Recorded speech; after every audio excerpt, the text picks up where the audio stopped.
여러분 안녕하세요. 핫설입니다. 구독과 좋아요 진심으로 감사드리고 속도가 느려 답답하신 분들은 2배속으로 보세요. 이번 사연 듣고 울면 안됩니다. 아빠 보고 싶어 이러고 울면 안돼. 제목 무려 10년 만에 저는 아빠를 만나러 갑니다. 거지같은 시댁 덕분에 말이죠. 지금까지 10년 넘게 보지 않았던 저희 아빠를 이번 주에 만나기로 했어요. 아니 내일이죠, 내일. 그동안 인연을 끊고 살았던 사연 이거 다 쓰면 구구절절 너무 길어지니까 최대한 짤막하게 쓸게요. 옛날에 그 지옥 같았던 IMF를 겪으면서 사업이 무너졌고 그 이후로 연속으로 사업에 실패. 그래서 그런지 결국 아빠는 전의를 상실. 끝없는 술과 도박으로 당신의 인생을 낭비했죠. 그리고 나머지 가족들의 피를 말리며 힘들게 했습니다. 결국 그 과정 속에서 엄마와 이혼을 했고 엄마는 아직은 어린 동생을 데리고 집을 나오셨어요. 그리고 저 또한 그랬습니다. 그날 이후 지금까지 단 한 번도 아빠를 만난 적이 없어요. 벌써 10년도 더 지난 일인데 그 긴 시간 동안 저는 대학을 졸업하고 직장을 다니다 지금의 남편을 만나 결혼도 하고 또 아이까지 낳으며 이젠 엄마가 됐죠. 그런데 사실 그동안 아빠는 저희에게 연락을 많이 했었어요. 아니 정확히는 그런 시도를 했다고 봐야겠죠. 고모나 삼촌들이 대신 연락을 해오던 경우도 있었고 그 외에 학교를 찾아오거나 저희 직장을 찾아오고 그랬었는데 안 봤어요. 아무튼 그렇게 계속 연락을 하고자 했고 저와 나머지 가족들은 다 피했죠. 특히 동생은 그 피해와 상처가 너무 커서 그런지 아직도 그래요. 죽어도 용서를 못한다고 했습니다. 엄마는 뭐 이제 그냥 아빠 잊고 쭉 그냥 편하게 살고 계시는 중이고요. 저는 예전에 그러니까 아빠의 그 핑계가 너무 싫었습니다. 당시 저는 고등학교 기숙사에 있어서 그런지 직접적인 피해가 제일 적었고 그래서 제 나름 아빠 얘기를 들어주고 그랬지만 아빠는 늘 네 엄마가 네 동생이 환경이 돈이 없어 나를 무시한다 이런 소리를 했었는데 저는 그게 너무너무 싫었어요. 물론 아빠의 말이 100%다 틀렸다 이런 생각을 하진 않았습니다. 다만 이 모든 문제의 시작은 아빠고 그런 만큼 당신도 인정을 하고 알기를 바랬지만 그런 제 말은 아예 듣지를 않았어요. 돈은 못 벌어도 용서가 되고 괜찮았지만 술 안 하고 도박 안 하고 가족들 안 때리고 그렇게 살았으면 했는데 그게 안 됐습니다. 그래서 결국 저도 엄마 동생 뒤로 숨었고 이혼을 한 거죠. 엄마는. 그리고 이런 생각은 점점 더 깊어져 갔고 나중에 나이 들면 내가 책임을 져야 하나? 이런 생각에 겁도 나고 그냥 존재 자체가 싫어졌었어요. 그래서 인연을 끊었죠. 결혼식 때도 안 불렀고 애 낳고도 연락 안 했습니다. 맞아요. 가만 보니까 저도 참 독한 년이네요. 그런데 그렇게 제가 아이를 또 낳은 건 당신도 어떻게 알고 계시더라고요. 작년 이맘때쯤 저한테 전화가 걸려왔습니다. 모르는 번호였어요. 받지 말까 하다 받았는데 아빠 때문에 생긴 버릇이죠. 모르는 번호 안 받아요. 그렇게 하다 받았는데 역시나 아빠였어요.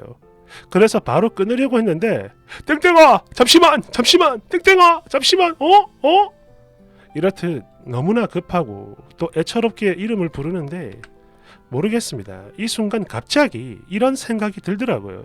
그래 이왕 통화된 거 무슨 소리를 하는지 드러나 보자 이런 마음으로 아주 잠시 통화를 하게 됐죠.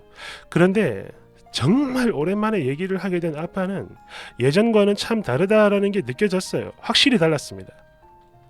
땡땡아 저기 아빠가 있지. 아빠가 이제는 술도 안 하고 담배도 안 하고 뭐 나쁘고 허튼 짓 절대 안 하고 지낸다. 아니 안 한 지 이미 오래됐어. 몇 년이나 됐다. 이 아빠한테는 그럴 자격이 없는 거 잘 알아. 그러니까 용서해 달라는 말은 안 할 테니까 그냥 가끔 이렇게 목소리만 들려주면 안 되겠니? 이렇게 말을 하고 난 뒤에 마치 벌을 기다리는 죄인처럼 아무 말 없이 가만히 있던 아빠. 이 순간 저도 모르게 울컥했어요. 그리고 마음이 약해졌는데 그렇지만 그래서 일부러 더 독하게 말을 했습니다. 아빠 혹시 이제 나이 먹고 힘 없어지니까 그래서 나한테 이러는 거야? 이렇게 후회할 거면서 그때 우리한테 왜 그랬어? 조금만 더 빨리 정신을 차리든가. 이제 와서 이게 무슨 소용이야. 필요 없으니까 끊어.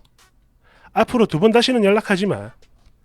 이렇게 매몰찬 소리까지 해가며 전화를 끊었는데, 그랬는데 이제 와서 갑자기 왜 만나느냐라고 물으신다면 저희 시댁 덕분입니다. 제가요, 지금은 다시 분가를 했지만 아이를 낳은 직후 시댁과 합가를 했었거든요. 근데 여러분 혹시 시집살이는 시모보다 시부가 더 심하다라는 말 아시나요? 진짜 저희 시아버지라는 사람이 딱 그랬습니다. 이거 하지 마라, 저거 하지 마라, 그거 하지 마라, 요거 하지 마라, 그냥 하지 마. 애는 그렇게 보면 안 된다. 애 한 번 안아주는 것 외엔 집에선 그 어떤 진짜 아무것도 하지 않으면서 하루 종일 제 뒤만 졸졸졸 쫓아다니며 잔소리를 해댔어요. 심지어 설거지하고 있는데 거기까지 와서 다다다다다다 잔소리를 했죠.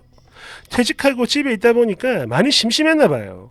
진짜 하루 종일 저만 쳐다보는 거예요.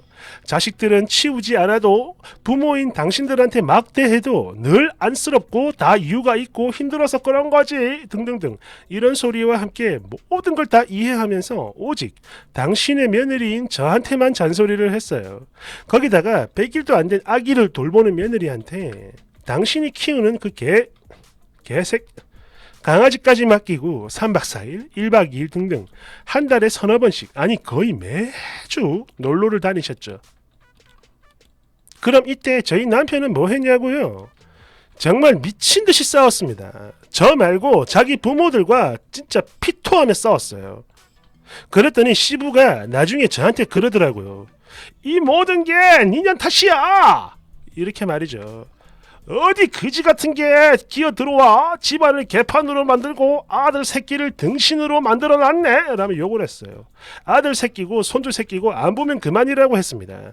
어디서 집안 말아먹을 망할년이 시집을 왔다 이런 소리를 하고는 하루는 또 당신 아들과 신나게 싸우고 그 뒤에 저한테 야 이 망할년아 네가 원흉이야 네가 당장 나가 바로 나왔습니다.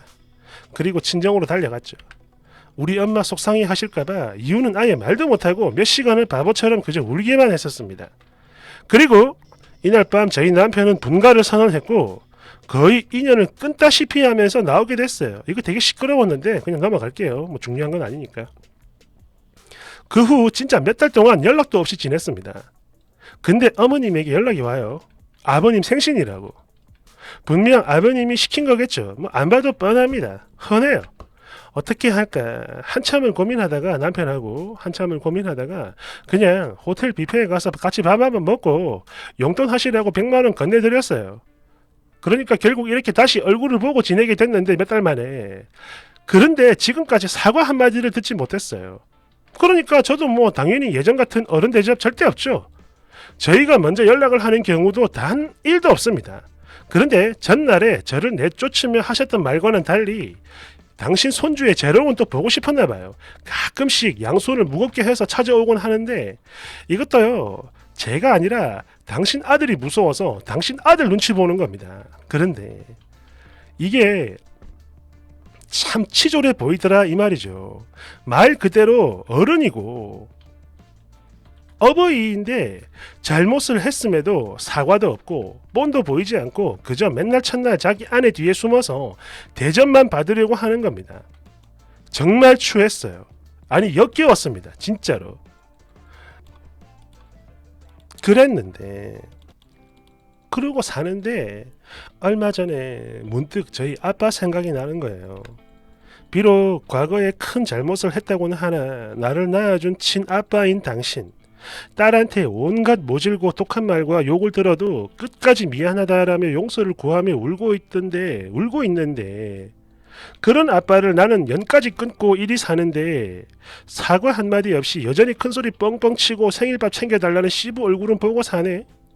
이런 생각이 드는데 순간 눈물이 나더라고요. 제가 너무 한심하고 또 불쌍했습니다. 그래서 이번에 제가 먼저 아빠에게 전화를 했어요. 10년 만에 처음으로 먼저 걸어보는 전화였고 목소리는 그날 이후 딱 1년 만에 듣게 된 겁니다. 별말 안 했어요. 그냥 아빠 우리 얼굴 보자. 이게 전부인데 그게 뭐 그리 대단한 거라고 막 어쩔 줄을 몰라 하며 애처럼 엉엉 울던 아빠. 순간 짠했어요. 짠하기도 한데 근데 솔직히 걱정도 됩니다. 아빠 부양할 능력도 안 되고 그렇다고 해서 도움을 줄 수 있는 것도 없는데 혹시 이러다가 나중에 부담이 되지는 않을까 하는 그러니까 저 혼자만 생각하는 이기적인 걱정이 들었어요. 남편이 물었습니다. 10년 넘게 연락도 안 하다가 갑자기 왜 만나? 라고 말이죠. 그냥 좀 불쌍해서 라는 대답을 했지만 속으로는 몰라서 묻냐 이 새끼야? 이게 다 네 부모들 때문이야. 나를 잡아먹으려던 네 부모 그 사람들 얼굴도 이렇게 보고 사는데 내 친아빠 얼굴을 안 보고 사는 게 너무 한심해서 보러 간다 임마. 라고 속으로만 생각을 했죠. 내일 만나는데 사실 지금도 고민이에요. 저 지금 잘하고 있는 걸까요? 괜찮을까요? 그리고 아빠를 만나면 무슨 말을 먼저 해야 할까요? 참고로 엄마는 동생이 있는 외국으로 가셨어요. 한 달 전에. 야, 참 이거는 댓글 1번. 정말 잘하셨습니다. 만약에 아빠가 또 그러시면 뭐 쓰니가 상처받는 게 걱정이긴 한데 그래도 아주 나중에 아빠가 이 세상에 없을 때 한 번이라도 만날 걸 하고 후회를 하는 것보다는 이게 훨씬 더 낫다고 봐요. 잘하신 거예요. 2번. 아빠가 진심으로 용서를 구하는 거라고 봐요. 예전엔 계속 찾아오고 연락하고 그랬지만 마지막 사과 후엔 1년 동안 연락을 안 하셨네요. 이거는 진짜로 반성을 하고 있다는 의미로 보여집니다. 그러니까 그런 걱정들은 나중에 하시고 그래도 오랜만에 아빠 얼굴 보는 건데 기분 좋게 또 예쁘게 하고 나가세요. 그리고 10년 만에 보는 아빠 늙었다고 엉엉 울지 말고 알았죠? 3번. 결혼하면 나를 위해 밤중이라도 찾아와줄 든든한 아빠가 유달리 절실하고 소중하죠. 시댁에서도 그렇고 남편도 그렇고 함부로 못해요. 그리고 본문글 가만히 읽어보니까 쓰리도 이미 아빠가 많이 그리웠던 것 같아요. 아빠 만나면 그냥 편안하게 웃으면서 한번 안아드리세요. 야, 참 이런 경우도 있네요. 그래요. 만나서 한번 안아드리세요. 감사합니다.